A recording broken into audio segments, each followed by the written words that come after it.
नमस्कार, आप देख रहे हैं वीकी न्यूज। आपके साथ मैं हूं अमित तिवारी और मेरे साथ हैं वीकी न्यूज के संपादक सुनील राउत। मेरे साथ सुनील राउत इस बात पर चर्चा करेंगे जो कि वीकी न्यूज का ये स्पेशल है बिहार चुनाव को लेकर, जो लगातार आप तक बिहार की पूरे मर्म को या कहें कि बिहार में क्या चल रहा है, कहाँ कौन मचल रहा है और कितनी स्थितियाँ परिस्थितियाँ बदली हैं, उस पर हम लगातार वीकी न्यूज़ के इस स्पेशल कार्यक्रम में बात करते हैं।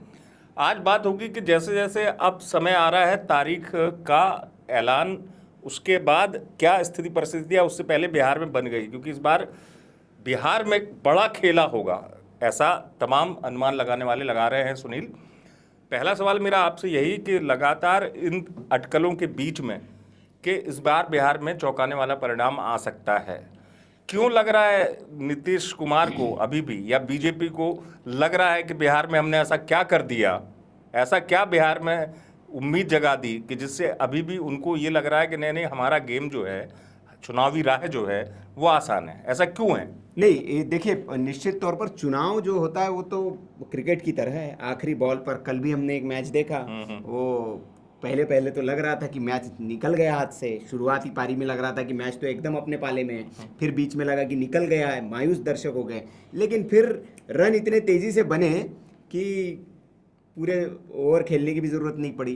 तो क्रिकेट और राजनीति दोनों एक जैसा ही है, अनिश्चितताओं का खेल है। बिल्कुल। और अभी तक का अगर हम देखें बिहार की जमीन पर, चूंकि हमारी भी टीम वहां मौजूद है और जो वहां काम हुए हैं उस आधार पर भारतीय जनता पार्टी इसलिए बहुत ज्यादा आश्वस्त है, एनडीए नीतीश कुमार इसलिए बहुत ज्यादा आश्वस्त है कि उनको ये लग रहा है कि भैया एक तो पुराना इतिहास है।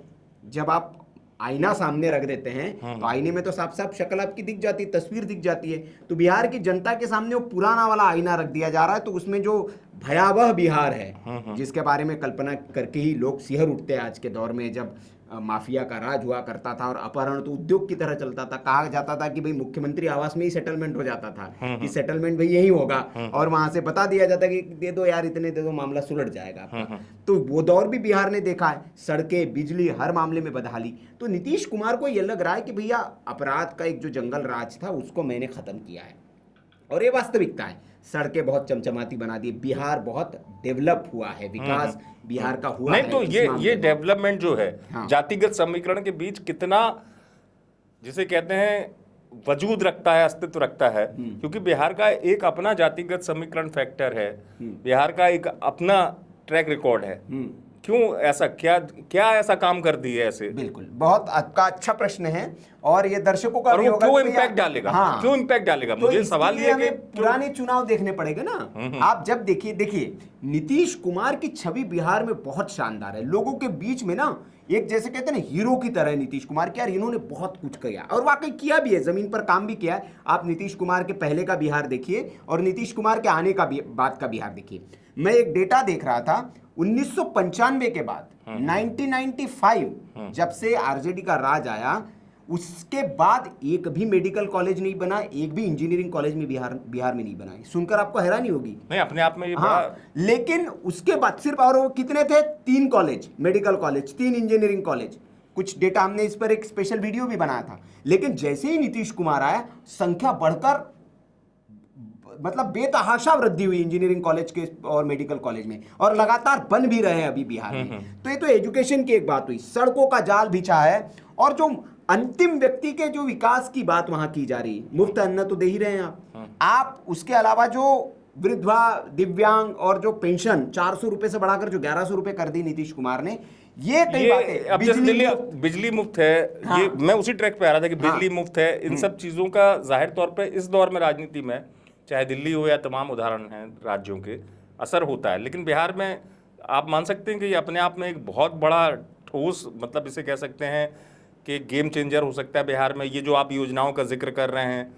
नहीं, यही देखिए क्या है कि इसका हमारे सामने ट्रैक रिकॉर्ड है। मध्य प्रदेश, छत्तीसगढ़, झारखंड में तो भैया भारतीय जनता पार्टी की सरकार नहीं थी, लेकिन चूंकि वहां एक स्थापित सरकार थी और उसने एक योजना लाई, खाते में लोगों के पैसे डाले। अब हालांकि विपक्ष इसमें बड़ी बेचैनी है, जो 10-10 हजार रुपए जो डाल दिए गए ना महिला मुख्यमंत्री योजना के नाम पर, रोजगार योजना के नाम पर, 75 लाख महिलाओं के खाते में 10,000 रुपए चले गए नहीं, ये तो सही है विकास के। अब आप सोचिए, विपक्ष कह रहा है कि भैया ये तो खरीदने की कोशिश है, फिर कभी कह रहे कि नहीं भैया ये तो खजाना खाली है, आपने और दे दिया, वो कर्जा हो गया बिहार के ऊपर। तो विपक्ष तय नहीं कर पा रहा कि इसको काउंटर कैसे करे, क्योंकि 75 लाख महिलाओं के खाते में तो भैया चला गया पैसा। अब जिन महिलाओं के खाते में गया, और सिर्फ उसमें एक नहीं, वो भी है, स्टार भी है। सड़कों का भी बड़ा असर होता है। हाँ, जैसे ग्रामीण नहीं, इलाकों में स्टार- सड़कों का मैं जाल इस पर बिछा। जो बता रहा हूँ आपको, स्टार है। स्टार क्या है कि 10 दे दिए, 1,90,000 और मिलेंगे आपको।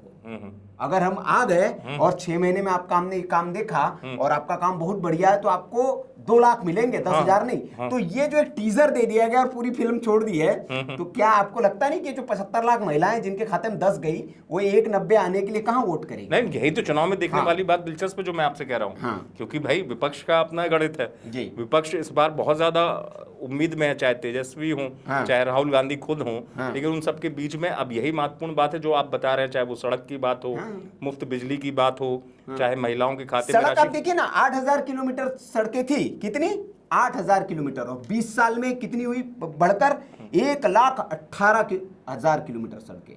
नहीं, ये अपने आप में एक होता है बहुत। ये आंकड़ा है। किसी 4 पुल थे, आप जो गंगा नदी पर 4 पुल थे 2005 से पहले, और 2005 के बाद 7 नए बन गए, मतलब जितने थे उससे भी ज्यादा। तो ये एक काम का है। एयरपोर्ट आप देखिए, 6 नए एयरपोर्ट जल्द से जल्द उड़ान भरने के लिए तैयार है बिहार में। पटना और दरभंगा चालू हो गया है, अभी पूर्णिया का प्रधानमंत्री नरेंद्र मोदी ने वो किया। तो हर मोर्चे पर बिहार में सबसे बड़ी बात हुई है तिवारी जी, आप देखिए कि जो मखाना है, उस मखाने को एक्सपोर्ट करने के लिए पहले क्या होता था कि मखाना औने पौने दाम पर वहां के लोग खरीदते थे, व्यापारी वहां से, फिर यहां से मुंबई में लाकर उसको एक्सपोर्ट करते थे। सरकार ने इसी को देखते हुए एक ड्राई पोर्ट वहां पर बनाया है, वहां से वर्ल्ड वाइड आप वहीं से शिपमेंट भेज सकते हैं। अब आपको कलकत्ता और मुंबई जाने की जरूरत नहीं बिहार में। तो ये काम है, क्योंकि नहीं, मतलब मुझे लगता है- रोजगार एक मैं बड़ा इसी मुद्दा है आधार- हाँ, बिहार हाँ। में। इसको कांग्रेस अपनी या तेजस्वी भी जो यात्रा निकल रही है उसमें युवाओं को आकर्षित करने के लिए, और युवाओं के बीच में, क्योंकि बेरोजगारी अपने आप में एक बड़ा मुद्दा है। और आप बता रहे हैं जिस तरीके से कि अगर स्थानीय स्तर पर, इस पे रोजगार पे भी मैं आता हूँ, बहुत अच्छी बात की। तो इसको रोजगार को देखिए, रातों रात कोई किसी के पास जादू छड़ी नहीं होती सरकार की। कोई भी कहे, राहुल गांधी दावा कर ले कर्नाटक में जंजी सड़कों पर निकले, कह रहे कि रोजगार दो, भैया दो ना वहां, अगर आपके पास कोई जादू की छड़ी है तो। आप बातें करना और देना बहुत अंतर होता है, बहुत समय लगता है, लंबा वक्त लगता है। लेकिन नीतीश कुमार के उद्योग आएंगे तो रोजगार मिलेगा, तो उन्होंने उद्योग को बिहार में कोई पॉलिसी नहीं थी, तो उन्होंने एक पॉलिसी बनाई, टैक्स में छूट दी, मुफ्त में जमीन दी, कह रहे कि आप रोजगार हमारे यहाँ लगाइए, हम आपको मुफ्त जमीन देंगे, टैक्स में छूट देंगे। और 50 लाख से अधिक लोगों को सरकारी नौकरी दे चुके हैं बिहार में नीतीश कुमार। और इसके अलावा 1 करोड़ युवाओं को 2030 तक देने का उन्होंने लक्ष्य रखा है। तो ये तो काम किया जा रहा है। युवा आयोग का गठन किया गया है, कौशल विकास पर काम किया जा रहा है। एक अभी बेरोजगारों के लिए उन्होंने योजना लाई, उन्होंने पहले ही घोषणा की कि 1,000 रुपए महीना देंगे भाई, वकीलों को 5,000 रुपए महीना देंगे, नए वकील। नहीं, इन सब चीजों का वही चीज देखने वाली बात है कि चुनाव में कितना, क्योंकि एक इम्पैक्ट तो पड़ता है, ये मैं मान सकता हूँ, लेकिन इतने सारे डेवलपमेंट के साथ जब आप चुनाव में उतरते हो तो जाहिर सी बात है ये अपने आप में एक बहुत बड़ी यूएसपी जिसे हम कहते हैं, या सत्ताधारी दल के पास एक ताकत हो जाती है कि हमने इतना किया है। ये नहीं, यही एक ताकत है। और इसीलिए हम कह रहे हैं कि मतलब मेरा जो आकलन है, और बाकी जो जमीन से जो अभी भी जो निकल के आ रही, हालांकि एक सर्वे आया है बिहार में, बड़ी उस पे, हाँ, मैं भी वही पूछना वाला था, वो उस पे बड़ा कॉमेडी हो रही है कि उसमें बताया गया है कि तेजस्वी यादव सत्ता में आ सकते हैं और जो बीजेपी जेडीयू जो है वो पीछे रह जाएगी। तो लालू और आरजेडी खेमा इसमें बम है।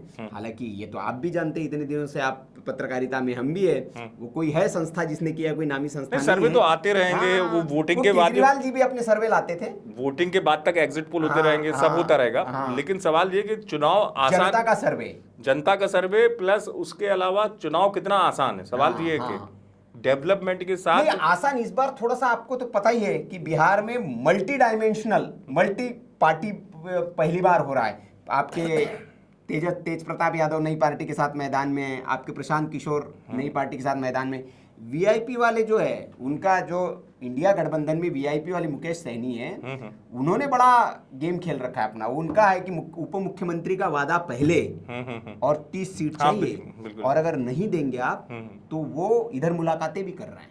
खबर ऐसी तो भी है कि यही सब मखाने की जो प्लेट है उनकी, वो मतलब फिर वो थाल दूसरी जगह ले जा सकते हैं। वही चीज है, क्योंकि जो आपने डेवलपमेंट के काम नीतीश सरकार के बताए हैं, जाहिर सी बात है उसमें पूरे बिहार के तमाम इलाके हैं। तो उन्हीं सब चीजों के बीच में यही मुझे लगता है कि बीजेपी और जेडीयू इस उम्मीद के साथ आगे बढ़ रहा है कि ये डेवलपमेंट जो है वो जनता तक पहुंचा है। बिल्कुल, और इसके लिए बाकायदा अब अमित शाह ने दोनों देखिए, दोनों चीज होती है। देखिए नहीं। सत्ता बहुत समय तक किसी एक दल के पास रहे। हाँ। हालांकि देखिए बीच में ऐसी स्थिति आई थी कि नीतीश के साथ खुद तेजस्वी थे, बिल्कुल, बिल्कुल। और उस समय दोनों ही दल पावरफुल, बीजेपी नहीं, पीछे। मैं इसमें एक और चीज जोड़ूंगी कि आपने कहा कि काम तो आपने किया, हाँ। लेकिन इसको भुनाना कैसे है, ये कला आती है भारतीय जनता पार्टी को, अमित शाह को। और इसीलिए बिहार का जो इस बार चुनाव में अमित शाह ने कमान अपने हाथ में ले ली है, और इस बार की जो रणनीति है भारतीय जनता पार्टी की, सेंट्रल से होगा सब कुछ जो भी। तो एक रफ्तार पकड़ चुका बिहार कैंपेन हो, या फिर 50 दिन 50 टास्क, एक अमित शाह ने एक एक्शन प्लान तैयार किया है, और सारे केंद्र के हर जिले में एक एक बड़ा नेता उतारा गया है। और वहां के अमित शाह खुद जाकर 8 दिनों में उनका दूसरा दौरा हुआ है, गुप्त मीटिंगें कर रहे हैं, कार्यकर्ताओं के साथ मिल रहे हो, जनता के साथ रैलियां नहीं कर रहे अभी कार्यकर्ताओं से मिल रहे हैं, उनको बता रहे कि भैया बूथ को कैसे आपको मजबूत करना है। हाँ। तो अमित शाह ने अगर मतलब मोर्चा संभाल लिया है, तो आप समझ लीजिए। नहीं, बीजेपी चुनाव लड़ने की बीजेपी की अपनी स्टाइल है, और उसमें जेडीयू से भी बहुत हटके स्टाइल है। और उसका उदाहरण अमित शाह को इसलिए हम देख सकते हैं कि उस दौर में जब बीजेपी यूपी में लगभग उस मुहाने पे पहुंच गई थी कि सत्ता में आने के लिए काफी संघर्ष करना पड़ा, तो उस समय भी यूपी की कमान अमित शाह ने संभाली थी। लेकिन बिहार की, चूंकि हम बिहार की बात कर रहे हैं, बिहार में इतने तमाम डेवलपमेंट के बाद क्या जनता के मन में ये सब चीजें, चलो कैंपेन तो वो चलाएंगे, ये देखने वाली बात होगी कि विकास बनाम जो मैं कहता हूँ जातिवाद समीकरण, वो अपने आप में दिलचस्प देखने वाला मुझे लगता है। जातिवाद देखिए, काम बहुत है। नहीं, जातिवाद के किले तो बहुत ढहे हैं, हमने देखे। क्योंकि देखिए ये होता है, सड़क जो आपने सड़क का उदाहरण दिया 8000 किलोमीटर लंबी और ये सब चीजें, क्योंकि ये मुद्दा तो बनता है कोई भी राज्य हो, बिल्कुल, सड़क हो, बिजली हो। हमें इंजीनियरिंग कॉलेज जैसे बता, इंजीनियरिंग कॉलेज तो वही 2005 से पहले 3 थे और अब 38 है, तो भाई नहीं, अब वही देखने वाली बात है इसमें।